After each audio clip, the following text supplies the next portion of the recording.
live in a world that contains a natural realm and a spiritual realm. There are physical, natural human beings like you and I, and then there are angels and there are demons that roam this earth.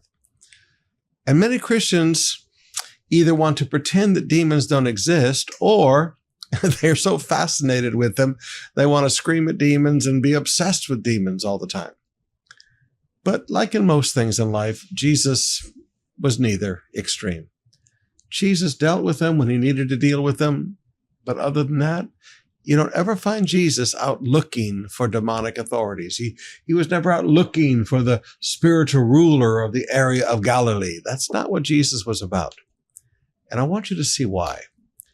Because when ministry flows, demons are interfered with. Now look with me in Luke chapter 4, beginning with verse 31. Then Jesus went to Capernaum, a town in Galilee, and taught there in the synagogue every Sabbath. When you come to Israel, we can actually show you the black basalt foundations of the synagogue that Jesus actually taught in. Later, another synagogue was built on top of it, but we can walk you through that one also, and you can begin to see exactly where this took place. Once when he was in the synagogue, a man possessed by a demon, an evil spirit, cried out, shouting, "Go away! Why are you interfering with us, Jesus of Nazareth? Have you come to destroy us? I know who you are, the Holy One of God." But Jesus reprimanded him. "Be quiet. Come out of the man." Notice Jesus didn't want a conversation with him. "Come out of the man," he ordered. At that, the demon threw the man to the floor as the crowd watched, and it came out of him without hurting him any further. Now, there are several things I want you to notice there. I want you to notice that Jesus just standing there in the synagogue and preaching the word of God interfered with demonic work. You see, sometimes you think that spiritual warfare is about screaming at demons or doing this or casting this out or whatever.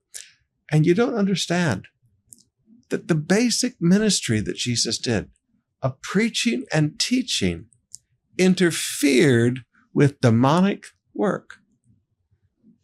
Yeah, connect group leaders. Every time you're teaching the word of God, you're interfering with demonic work. Every time you pray for the sick, you're interfering with demonic work. Every time you pray for somebody, you're interfering with demonic work. All ministry interferes with what demons are wanting to do. And you're not even thinking about them. Okay, forgive me. You're not even thinking about them. You're just thinking about using the word of God and praying for people and helping people. And that interferes with demonic activity. Now, these demons, they knew who Jesus was, but they didn't know his purpose. They didn't know that he was coming to the cross to die. They didn't understand his purpose. "Have you come to destroy us before the time?" Okay. They didn't understand his purpose as the suffering servant.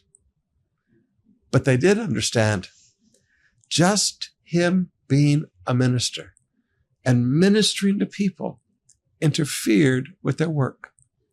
Now, beloved, may I suggest, rather than spending your time screaming at demons and trying to identify what territorial spirit is where and getting yourself all fixated and obsessed with the demonic realm, why not just keep your attention focused on Jesus? Keep preaching the word of God. Keep teaching the word of God. Keep praying for people. And understand, just ignoring them and ministering to people interferes with all the demonic realm wants to do.